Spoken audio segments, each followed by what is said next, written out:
Kumusta mga brad? Isang magandang balita nga po para sa mga taong Suzuki lover sapagkat nilabas na nga po dito sa Pilipinas ang isa sa pinakamatagal na nilang hinihintay, ang napakapoging sport bike na Suzuki Gixxer SF155. Wow! Yun nga lang, kung merong natuwa, meron din po talagang hindi natuwa. Kahit nga po napakagwapo niya, meron pa rin daw talagang kulang sa kanya. Syempre yung mga basher yung nagsabi nun. Hindi daw talaga kasi maganda sa paningin nila. Hindi din daw kasi sila bibilhan ng mama nila.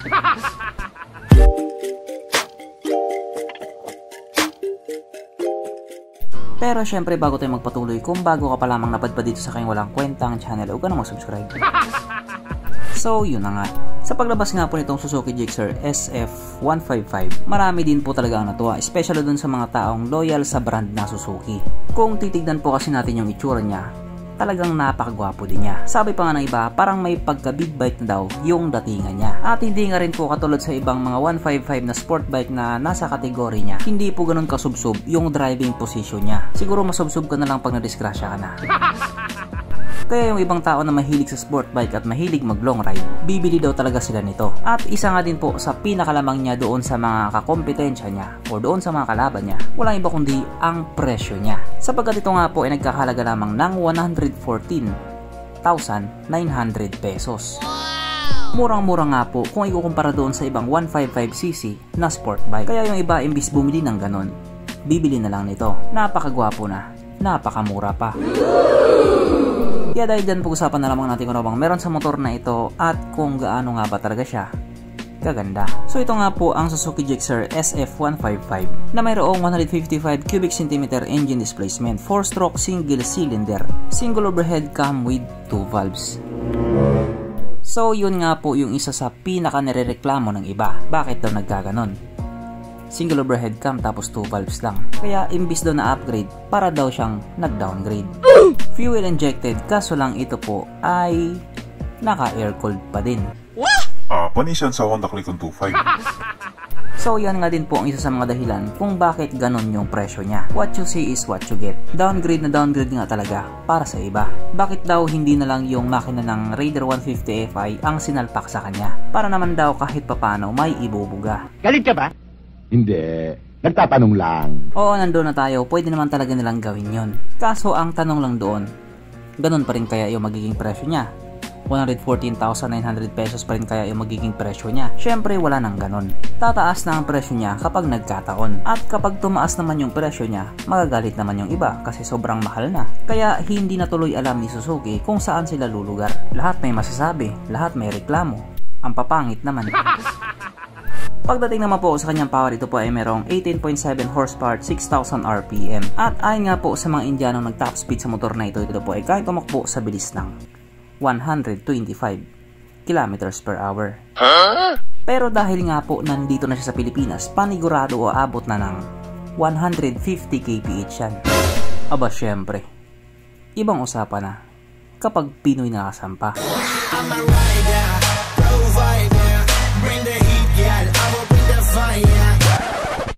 Ang kanyang tangke ay kaya magkarga ng 12 liters fuel tank capacity na kumukonsumo naman na po ng 50.2 kilometers per liter. So para nga po sa isang 155 na sport bike na kumukonsumo ng ganon, napakatipid na po nun. Kaya tamang-tama talaga ito para pang long ride. Pero sabi naman ng iba, hindi pwede kasi naka-air-cooled lang siya.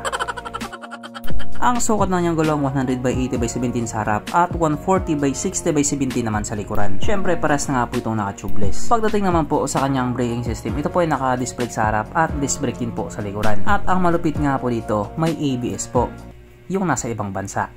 Yung nandito po sa atin wala. At wala din po tayong magagawa kung yun lang yung nilabas nila. Kaya tama lang din talaga yung presyo niya. Ang kanyang seat height ay mataas sa 795mm at 165mm naman ang kanyang ground clearance. At ang motor nga po na ito ay may kabuuang bigat na 146 kg. So para nga po sa isang 155cc na sport bike, sakto lang din yung bigat niya. Kaso lang dito hindi to sakto para sa iba.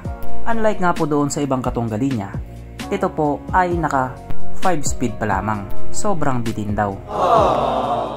At inuulit ko, wala na po tayong magagawa doon. Yun yung nilabas nila eh. Mapunta naman po tayo sa iba pa niya mga features. So ang ilaw nga po sa motor na ito, naka-LED na po.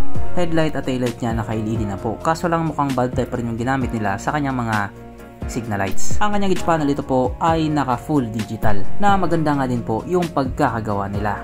As expected, kung mapapansin nga po ninyo, hindi po ito naka-keyless.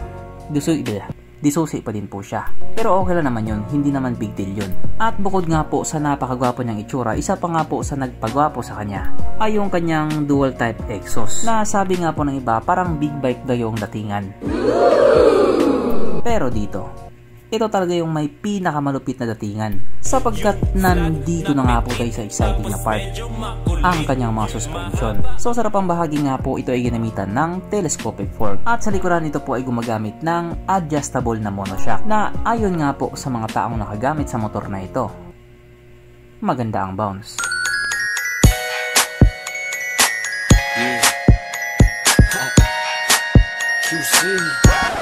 At dahil alam kong bitin ka pa, meron pang isa.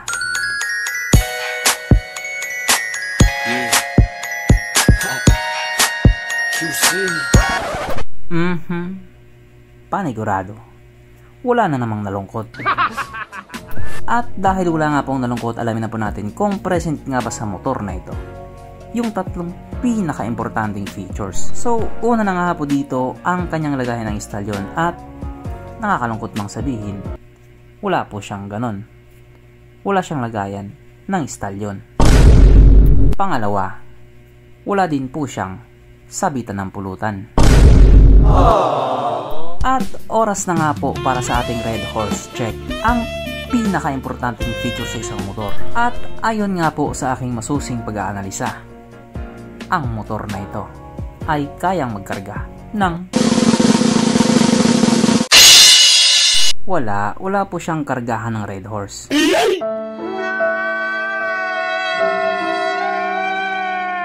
So therefore ang motor na ito, ayaw ko na lang mag-talk. At katulad nga po na sinabi ko kanina, ang motor na ito ay nagkahalaga ng 114,900 pesos. Murang-mura kung ikukumpara doon sa mga katunggali niya. Yung Yamaha YZF-R 15M nagkakahalaga ng 203,000 pesos. Yung Honda CBR 150R nagkakahalaga ng 183,000 pesos. Samantalang itong Suzuki Gixxer SF 155 nagkakahalaga lamang ng 114,900 pesos. Kaya ikaw kung gusto mo magkaroon ng isang poging sport bike na kasali sa brand na The Big Four, ito na yung motor na tamang-tama para sa'yo. Pero syempre hindi talaga makakasabay yung specs at mga features niya doon sa mga katunggali niya. Malayong malayo po talaga yung pagitan nila. Pero kahit nga po ganun, kaya ka pa din naman niyang dalhin kung saan mo gustong pumunta. Kapag minalas-malas ka pa nga, mapupunta ka sa langit, hindi sa impyerno. So hanggang dito na lang muna mga brad, kung may gustong sabihin or gustong idagdag doon sa mga sinabi ko, mag-comment ka na lang sa baba. Okay, bye.